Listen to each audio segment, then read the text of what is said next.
Hi, my name is Jay Sugarman, and I want to welcome you to Innovation Showcase. The main purpose of this ongoing series is to inform viewers about exciting innovations and creative individuals across the fields of business, science, technology, education, and the arts. Today, via Zoom, we're fortunate to have as our guest Miriam Schulman. Miriam is a highly accomplished New York-based artist and the founder of both the extremely popular podcast, The Inspiration Place, and the Artists Incubator Coaching Program. She's also the author of the best-selling book, Artpreneur, the step-by-step guide to making a sustainable living from your creativity. This engaging and inspiring sales and marketing playbook is for anybody looking to make a living from their art. During the program, Miriam will be sharing some of her invaluable insight and guidance for any and all creative people trying to establish a successful business from their craftsmanship. Let's start by meeting Miriam and then hearing all about Artpreneur and some of her other outstanding endeavors. Welcome. So delighted you're able to be here. Well, thank you, Jay, for having me. It's such an honor to speak to you and your audience.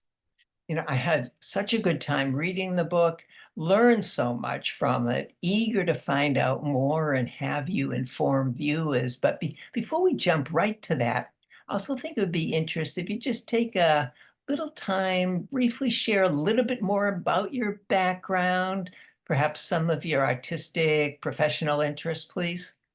Sure. So, like many people who are probably tuning in right now, I actually always wanted to be an artist, but I was told I couldn't make a living doing that, and I believed them. So for many years, I just did art on the side and I took the practical route and went to Wall Street. And it was during that time, during 9/11, actually, that I decided I was not going to continue in that world anymore. And instead, I would dedicate my life to being an artist. Wonderful, wonderful. And then a little bit about your art. Okay, so for 20 years, I have been a working artist. We'll dive a little bit more into my journey. In the beginning, I didn't, like I said, I still didn't believe I could make a living doing it. So we'll talk a little bit that later on. But once I got the memo on exactly how I was going to get this job done, I made a reputation for myself doing portraits, and in particular, watercolor portraits of children. So I started off painting my son in his Batman costume, and he was the best influencer marketer that any artist can hope for. He would bring his friends through, his friends would show their moms, the moms would order portraits for me, and they told their friends, and so on, and like the Breck commercial, and so on and so on and so on. And before I knew it, I had a business painting portraits. Terrific, terrific. And that was successful. And then you branched out to these other business aspects, which is very interesting, given that you're training as an artist and then in the business world, but then trying to help people bridge that gap between having some wonderful range of artistic talents, whatever that might be, but that getting it to the marketplace is often main stumbling block for most people. So why and how did the book come about? Yeah, those are great questions. So, like I said, I've been a professional artist just working on my own art for 20 years. 10 years ago, I started to offer online classes, which really was a great blend for me of skills I had learned in the business world because I was trained in computers and real understanding how to market it. And then adding on the coaching that actually came about once I started the podcast. So I launched the podcast in 2018. It's called The Inspiration Plays. It's all about, I like to say it's the perspiration behind the inspiration, but we talk a lot about mindset and marketing. And I do gear it more or less towards creative people for creative professionals. So once I launched the podcast, people started asking me, Miriam, I really want to work with you. Do you offer coaching? So roughly 5 years ago is when I started coaching people. And that's when I created the Artists Incubator Coaching Program. So that has, over 20-year career as being a professional. It's only the last 5 years that I started helping people. And really started, your main question is how the book came about. So in 2020, I wanted to put what I knew into the book, and the pandemic happened. And so I doubled down on that. Mm-hmm. Mm-hmm. I mean, the style of the book, we're going to get into sort of the contents, but in addition to that, what I really appreciated with the tone you have throughout, it's like having a good friend talking to me, giving me advice throughout the way. Just a very engaging style that you brought to the book as well, which I get does piggyback, say, on your other aspects of your career. The podcast and the training program really comes through in print as well. Thank you. Yeah. So the book is kind of a blueprint about what I teach inside my coaching programs. As much as you can pour into a 240 page book. And a lot of the storytelling I had developed through the years from the podcast. So what are the stories that I could tell that would be the best teaching tools for my messages? So anybody who is a teacher or a preacher knows you can't just lecture people. You teach, the best teaching happens through story. So that's why there's a lot of storytelling inside Artpreneur to really help people understand those lessons. Mm-hmm, mm-hmm. From all your experience, what are some of the roadblocks to success that many artists encounter, or, as you put it, imagine? Okay. So here's the thing. A lot of people actually ask me, Jay, you talk all about this marketing stuff, but what about talent? Don't you have to be talented? Don't you have to be born with this special thing? And here's the truth, Jay. All of us know very talented individuals in every field, whether it's television, art, writing, music, dance, coaching, whatever it is, dentist, doesn't matter. We know very talented people who don't do so well. And then we also know people who are very successful, again, in all the places, singers, songwriters, whatever. And you look at them and you're like, oh my gosh, I don't get it. What's so great about her? What's so great about him? I don't get it. So unfortunately, talent is secondary to mindset and marketing. And you can't just learn the marketing, because if you don't have the right mindset, you'll screw it up. You will self-sabotage. Again, that is one of the many features I appreciated. If you could just expand upon that a little, when you have throughout the book mindset check-ins, what is that all about? Okay. So our brains have evolved for survival, not goal achievement.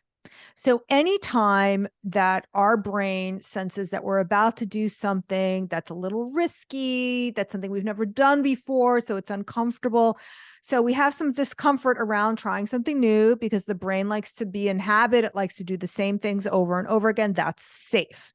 So anytime we're going to do something new, whether it's put up a website, sell our art, do anything in life that's new and different, our fear-based brains are going to come up with all kinds of reasons why it's a terrible idea.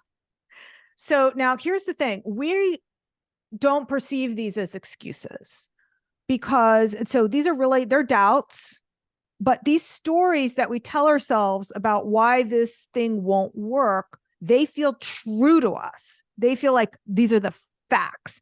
And unfortunately, Jay, the smarter you are and the more creative you are, the better you're going to be at coming up with these stories about why this thing isn't a good idea. So what happens? This is how our brain works. And this is not just you, Jay. This isn't just you, the viewer tuning in. So don't think there's anything wrong with you. You're not broken. This is the way human brains have evolved. We have something that causes us to feel fear, whether we're aware of the fear or not. The fear leads to us having doubts. If you have a doubt that something isn't going to work for you, what's going to happen next? You're either just not going to do the thing, or you'll do what I call procrastinating, because you want to find out all the steps so that you won't fail. So you go into research mode. So basically, it's like the freeze, flight model. So either you're going to do nothing, or you're going to do all kinds of research. But what happens when you do all kinds of research? You'll come up with some step that sounds like a terrible idea, and that won't work for you, and that's going to give you all kinds of fear. But also you're going to get contradictory advice. So now you're just overwhelmed. You have all this information, and you can be in procrastinating mode forever. And it actually feels like you're doing something when you're in this research mode, but you're really not. You're doing passive action by researching. You're not really taking the action. So again, fear leads to doubt. Doubt leads to confusion and overwhelm, which leads to us not taking action to follow our dreams. What happens next? So that's like why we're procrastinating, basically. So what happens next? Then we're going to feel bad. We're going to feel ashamed, because we're going to feel guilty because we're not taking action on our dreams. But that's the way our brain has evolved. Most definitely. And to get beyond that, a wonderful thread throughout the book are these different features that I looked forward to throughout each chapter. You call thought work, what entrepreneurs need to believe, and the marching orders. Just a little bit summary about what each of those facets are that, again, dovetail with the different chapters. Okay. So a lot of the thought work or the mindset check-ins that I had throughout the book is, like I said before, is we don't perceive that we have fear and that's what's causing our doubts. We just think this is real. So what I do throughout the book is I know what some of these common things are, especially because I've worked with so many different artists. And so much of what I say, Jay, and I'm sure you'll agree, it's not just for artists. So it's a lot of the common thoughts that come up are like, I'm not ready yet. But I've never done this before. People don't buy art in my town. There's too many artists in fill in the blank. But I live in Australia, like there's, I think there's 30 million people in Australia. But people will say this to me, like, I live in Australia. I don't live in New York. So they think these are facts that are reasons. So what I do is, as it's appropriate, I point out, here, this is what a starving artist thinks. And then it's kind of like holding up a mirror to what most of us do. And this thought work was pioneered by Dr. Aaron Beck, who I believe he passed away earlier this year at age 100. So he was the pioneer of cognitive behavior therapy, and that's where this comes from. And what he had recognized was that the way people think about their circumstances has a greater effect than the circumstances themselves. So you have circumstances, you have things in the world, and our thoughts, we have complete control over our thoughts. So how we think about the things in the world is going to generate emotions, either positive emotions or negative emotions. The positive emotions will lead to taking inspired action, which will lead to better results. If you have these, I'm not ready yet, this won't work for me, because you're either not going to take those actions, or you're going to take actions that are going to sabotage yourself, which will not lead to the results that you're looking for. Those points rang so true when I was thinking about successful inventors that I've talked to, who just time and time again say, just jump right in, no matter where you are. Get something out, iterate, get feedback, but don't hold back thinking, like any number of the reasons you just mentioned. You're not ready, or it's not the perfect plan yet, but just to jump in and have that confidence and belief to get it off the ground and take some of those great marching orders that you mentioned throughout. One of the real cores of the book so valuable is your passion to profit framework. Could you summarize and give us a few of those key points, please, for people to then follow up on their own on? Absolutely. So again, this is whether you're an artist or not, a creator or not, there are 5 foundations that make up the success of any business. I'm just like an Artpreneur. I'm just telling you how artists should do it, because so many artists are left out of the business conversation. So the 5 foundations are, I'm going to just say them quickly and then we'll dive into them.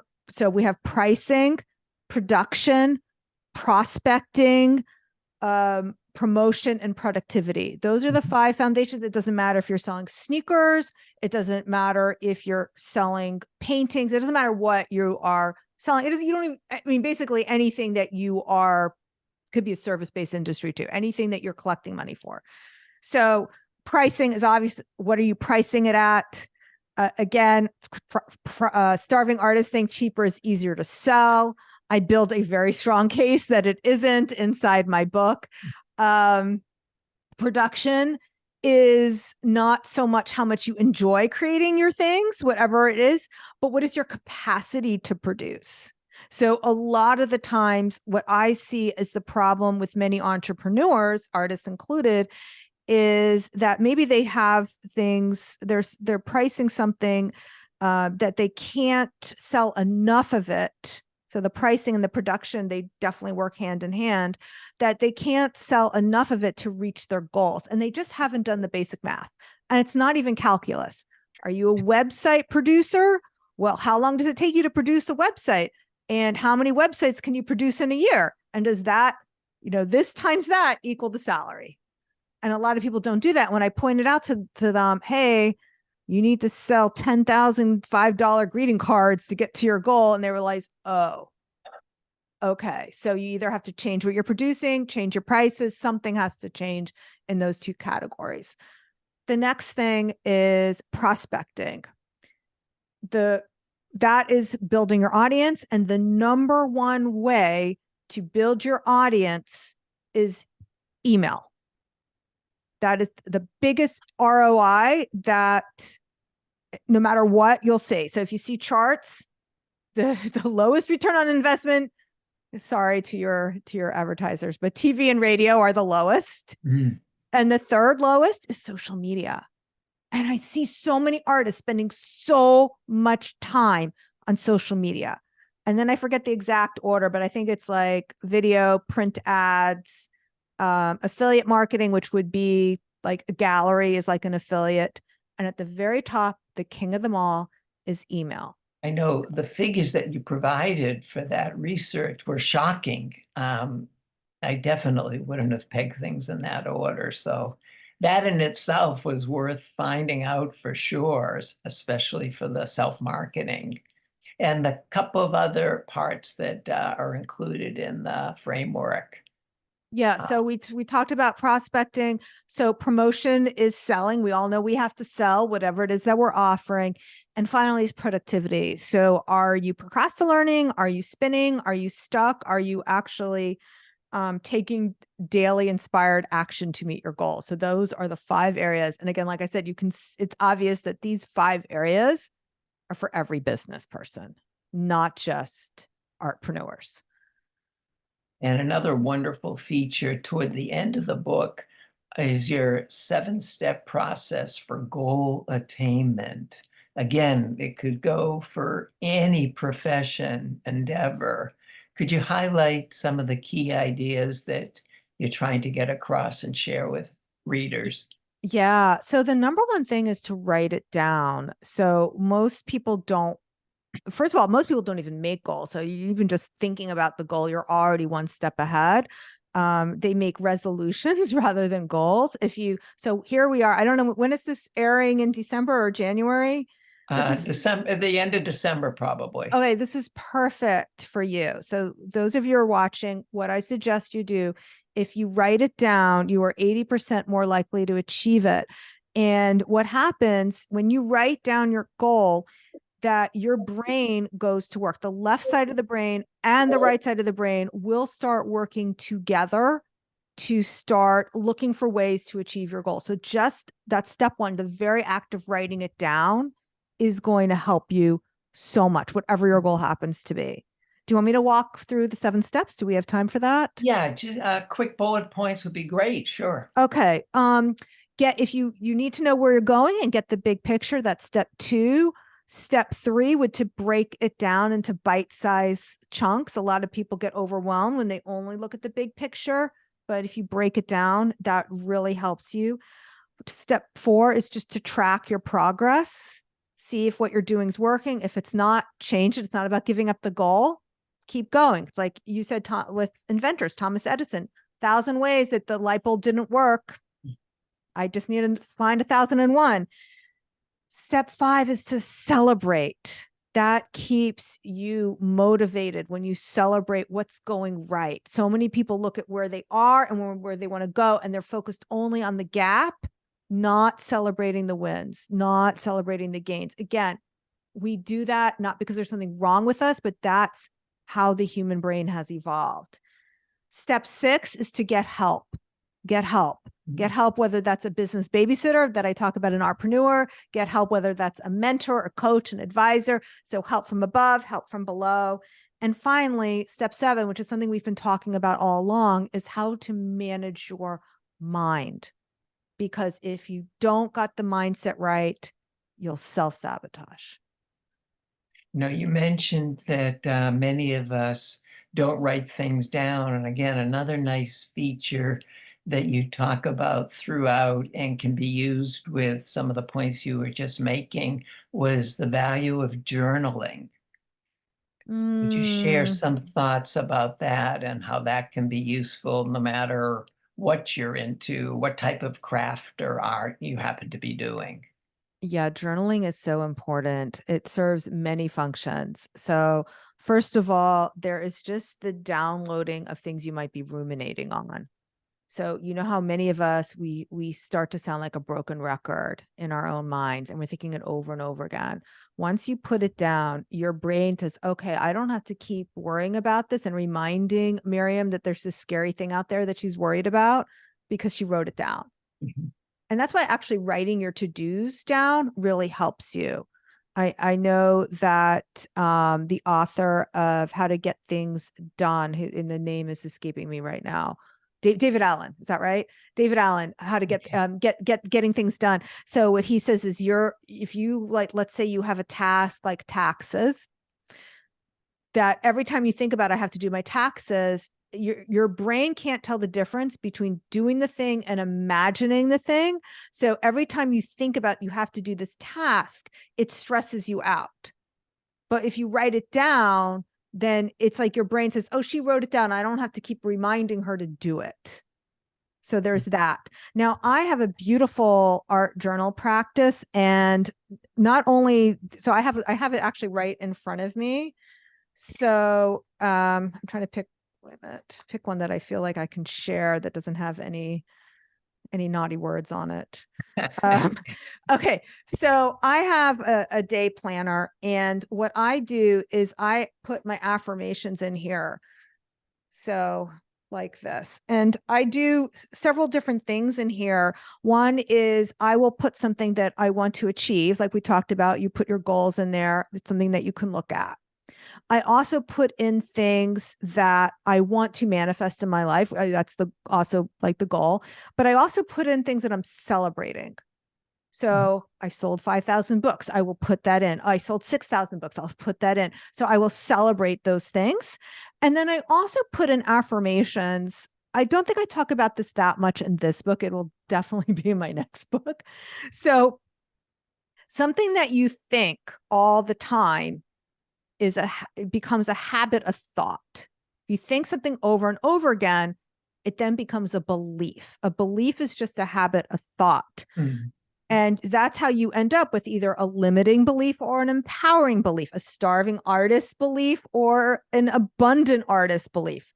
So that is why the affirmations are so important, because if you practice empowering thoughts, then you will start to believe them. And you will, as we said with that Aaron Beck model, your thinking is what's going to drive your results. Your Mhm. thinking is how you are going to achieve your goals, because the mind management is so important. So I do a lot of affirmations here. The reason why I color it in is because that becomes like a meditation for me to Hmm. put it into the non-conscious part of my brain.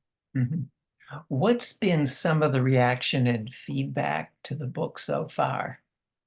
Oh, I am just overwhelmed and delighted by the feedback that I've gotten from the book. People say that they start with the audio book and then they want to move to the paperback so they can take notes and get the charts. They do a lot of underlining.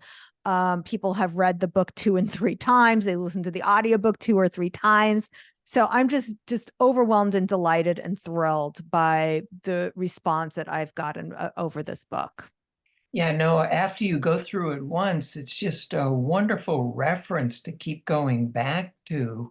And again, the way that you have these different summary sections throughout the chapter, great reminders and just easy way to refresh yourself on different points for the Passion to Profit framework or how to set goals. Those are features I really look forward to. I don't know if you can share, you mentioned another book. Have you probably haven't given too much thought to it, but can you share anything if you have Yeah. something to say? So I told my agent that I'm starting a new book. That's pretty much as far as I've gotten. We haven't pitched my publisher yet, but it's going to be the Inspiration Place, and it's going to be so this is like going to be years in the making. So I can tell you about it, but it's really that last piece we just started talking about. It's really how to use your creativity as a tool to live an abundant life. So how really to tap into that, our brain, only 2 to 3% is the conscious part. So how to tap into the 97% to change your thinking into beliefs that will serve you. So, and Nice, using creativity nice, as a tool. terrific. Well, in closing, how can viewers and others find out more about your work and possibly contact you? Yeah. So the best place to find me, if you like what I've talked about today, is on the Inspiration Place. I talk about a lot of the topics that I just started hinting about that will be in the next book. And there's over 250 episodes that you can dive into because I've been doing this for 5 years and I haven't missed a week yet. So to over 250 episodes over at the Inspiration Place. You can connect with me over there. If you want to connect with me over on Instagram, I'm in that place. And I'll send you chapter 1 absolutely free. You can either DM me the word believe to Schulman Art, SCHULMANART. DM me the word believe, and I'll send you chapter 1.